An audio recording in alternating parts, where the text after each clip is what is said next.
नमस्कार, हरियाणा न्यूज देखने वाले सभी दर्शकों का मैं राजविंदर कौर स्वागत करती हूं। खबरों की शुरुआत से पहले एक नजर हेडलाइंस की ओर।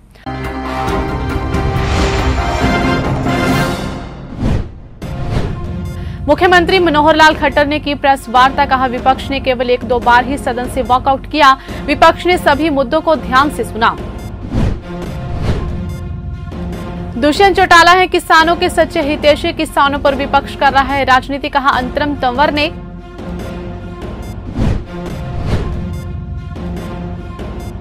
निसिंग के गांव बलू में किसान महापंचायत का किया गया आयोजन।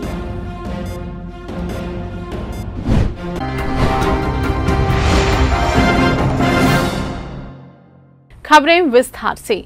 हरियाणा विधानसभा के 3 दिन चले मानसून सत्र के बाद मुख्यमंत्री मनोहर लाल खट्टर ने एक प्रेस वार्ता करते हुए पत्रकारों को संबोधित किया।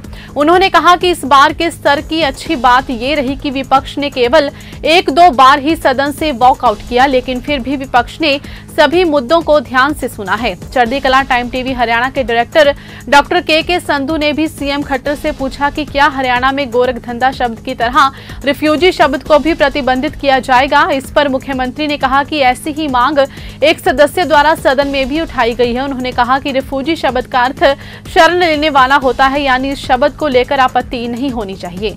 जेजेपी के राष्ट्रीय उपाध्यक्ष एवं फरीदाबाद प्रभारी अंतरम तंवर ने कहना है कि किसानों की आड़ में विपक्ष राजनीति कर रहा है, जबकि किसानों का कोई भी मुद्दा नहीं है। शुरू के दौर में किसानों ने केवल एमएसपी और 2 अन्य मांगे रखी थी, जिनको सरकार ने उसी समय मान लिया था, लेकिन बाद में इन मांगों को बढ़ाते चले गए। विपक्ष अपनी राजनीतिक जमीन किसानों के माध्यम से तलाश करने में जुटा हुआ है। अंतराम तंवर फरीदाबाद के सेक्टर 55 में कार्यकर्ताओं की बैठक में बोल रहे थे। जेजेपी के वरिष्ठ नेता अंतराम ने उपस्थित कार्यकर्ताओं को जेजेपी की जनहितैषी नीतियों को घर घर तक पहुंचाने का आह्वान किया। वहीं इस मौके पर सदस्यता अभियान चलाने का भी उन्होंने कार्यकर्ताओं से आह्वान किया। उन्होंने कहा कि किसान का कोई अगर सच्चा हितैषी है तो वह केवल दुष्यंत चौटाला है, जिन्होंने साफ तौर पर कह दिया है कि यदि किसानों के साथ किसी भी तरह का अन्याय होता है तो वह किसी भी बात से पीछे नहीं हटेंगे। लेकिन अब किसानों के नाम पर राजनीतिक दल अपनी रोटियां सेकने में लगे हुए हैं। राखी का त्योहार किसी के लिए शुभ रहा तो किसी के लिए अशुभ। सुबह से लेकर शाम तक हादसों की खबर आती रही। करनाल के कुटेल गांव के पास हुए हादसे में पति पत्नी की मौत हो गई है। महिला अपने भाई को राखी बांधकर वापस अपने घर जा रही थी कि एक हादसे ने पूरे परिवार को खत्म कर दिया। महिला ने खुशी खुशी शाम के वक्त अपने भाई को राखी बांधी। राखी बांधने के बाद भाई ने अपनी बहन को विदा किया, पर कुछ किलोमीटर जाते ही कुछ समय के बाद कॉल आई कि हादसा हो गया है। बाइक सवार पति पत्नी को ट्रैक्टर ट्राली ने कुचल दिया है। व्यक्ति की मौके पर ही मृत्यु हो गई और महिला को गंभीर हालत में अस्पताल में भर्ती करवाया गया, पर महिला ने भी इलाज के दौरान दम तोड़ दिया है। ये खबर सुनकर परिवार में मातम का माहौल पैदा हो गया। पुलिस ने ट्रैक्टर ट्राली को कब्जे में ले लिया है, वहीं ट्रैक्टर चालक को भी गिरफ्तार कर लिया गया है। पर राखी के दिन कई हादसों की खबर ने परिवार को खत्म कर दिया है। फिलहाल दोनों के शवों का पोस्टमार्टम करवाकर शवों को परिजनों को सौंप दिया गया है। बल्लभगढ़ के मेन बाजार में पुलिस ने दुकानों पर काम करने वाले कर्मचारियों का वेरिफिकेशन करना शुरू कर दिया है। मेन बाजार में अगरसेन चौकी के इंचार्ज विनोद कुमार ने खुद सभी दुकानों पर जाकर वहां काम करने वाले लोगों का नाम, पता और कहां के रहने वाले हैं नोट कर उन्हें पुलिस चौकी में अपनी एक आईडी जमा कराने के लिए भी कहा है। चौकी इंचार्ज ने इस अभियान के बारे में बताया कि दुकानों पर काम करने वालों और कॉलोनियों में रहने वाले किराएदारों का वेरिफिकेशन पुलिस कमिश्नर के द्वारा आदेश पर किया जा रहा है। इस कड़ी में आज दुकानों पर काम करने वाले लोगों का भी वेरिफिकेशन किया जा रहा है। उन्हें हिदायत भी दी जा रही है कि वह अपनी कोई भी एक आईडी लाकर पूरी जानकारी के साथ चौकी में जमा करवाएं। यदि कोई ऐसा नहीं करता तो उस पर कानूनी कार्रवाई भी की सकती है।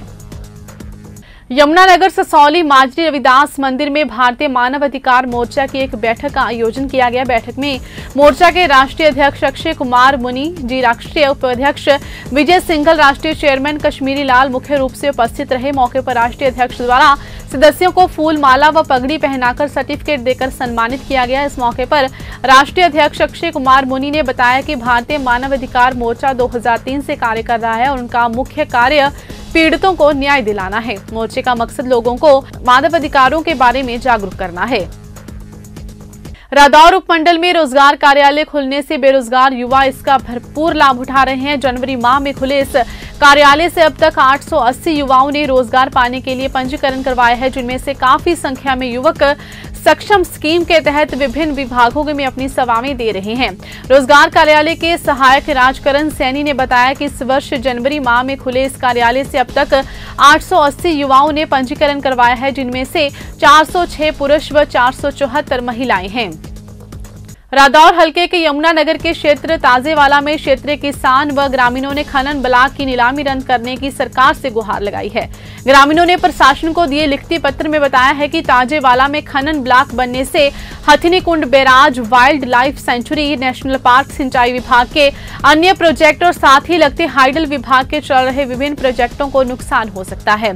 खनन विभाग ने 12 अगस्त 2021 को विभिन्न समाचार पत्रों के माध्यम से ताजेवाला खनन ब्लॉक के लिए इच्छुक उम्मीदवारों से आवेदन आमंत्रित किए गए थे, जिसकी नीलामी की तारीख 6 सितंबर 2021 तय की गई थी।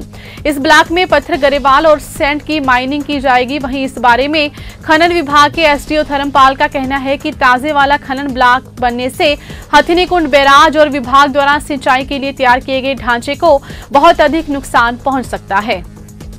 जिला यमुनानगर के गांव गुमथला में उस समय लोगों ने प्रशासन व सरकार के खिलाफ नारेबाजी करनी शुरू कर दी जब उनको पता लगा कि तीसरे महीने भी उनके खातों में बुढ़ापा पेंशन नहीं आई है। लोगों ने गुमथला गांव स्थित पंजाब नेशनल बैंक के आगे प्रशासन और सरकार के खिलाफ खूब नारे लगाए और बताया कि काफी बुजुर्गों के घर के चूल्हे पेंशन के आधार पर ही चलते हैं और काफी बुजुर्गों की दवाई बूटी पेंशन पर ही आधारित है। मौके पर मौजूद लोगों ने बताया कि भाजपा सरकार जिस तरह से लोगों के साथ अनदेखी का खेल खेल रही है, आने वाले चुनाव में इसके परिणाम देखने को मिलेंगे।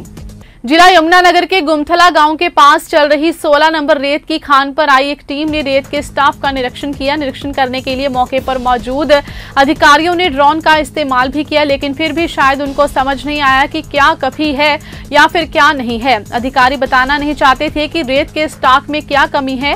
1 घंटे की जांच के बाद अधिकारियों से जब बात करनी चाहिए तो उन्होंने कहा कि अभी जांच की जा रही है। एक और यहाँ अधिकारी पूरी सख्ती से जांच करते दिखे, दूसरी ओर हर बार यही कहते रहे कि जांच चल रही है। आखिर मामला क्या है, क्यों अधिकारियों ने जानकारी देने से मना किया। निसिंग के गांव बालू में किसान महापंचायत का आयोजन किया गया, जिसमें किसान यूनियन के प्रदेश अध्यक्ष रतन मान ने पहुंचकर किसानों को कृषि कानूनों के विरोध में एकजुट होने का आह्वान किया और कहा कि फसल बचाने के लिए किसानों को बहुत बड़ी कुर्बानी देनी पड़ेगी और ये भी कहा कि अगर बीजेपी पार्टी होती तो ये कृषि कानून कभी भी रद्द हो जाते।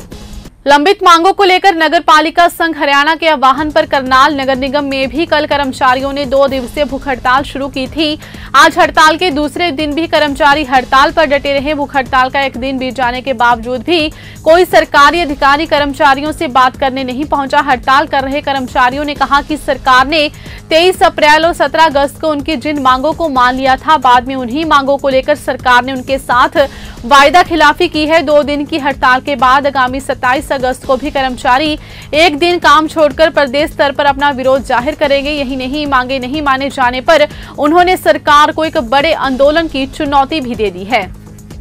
अभी तक सरकार से हमारी कोई ऐसी कोई कॉल नहीं आई है कि हमारे नेताओं को बुलाकर वो बातचीत करें। आज हमारी इस हड़ताल का आज दूसरा दिन है, 12 घंटे की हड़ताल का। आज भी हमने 25 आदमी आज भी बिठाए हैं और हम कहना चाहते हैं सरकार को कि सरकार का अगर रवैये समय रहते अगर चेंज नहीं हुआ, अगर उन्होंने हमारे नेताओं को बुलाकर बातचीत नहीं की, या जो भी 25 अप्रैल या 17 अगस्त को जो हमारी बातचीत हुई थी, जो हमारी मांगों को लेकर सहमति बनी थी, आज तक सरकार ने वो परिपत्र आज तक जारी नहीं की है। तो हम कहना चाहते हैं मीडिया के माध्यम से कि सरकार समय रहते हैं सभी पत्र जारी करें और हमारे नेताओं को बुलाकर बातचीत करें, बातचीत करके और ये इन मांगों का समाधान करें। कोरोना काल में इतनी बुरी महामारी की बीमारियों में हम सड़कों पर उतरे, हमने काम किया। सरकार ने हमको सिर्फ कोरोना योद्धा तो दे दिया, लेकिन सरकार ने हमारे को योद्धा का अभी तक कोई मंच तो नहीं दिया, कोई हमारा मान सम्मान तो नहीं किया, सिर्फ दिया है भाई ये कर्मचारी योद्धा है। फिलहाल हरियाणा न्यूज में बस इतना ही। मुझे दीजिए इजाजत। धन्यवाद।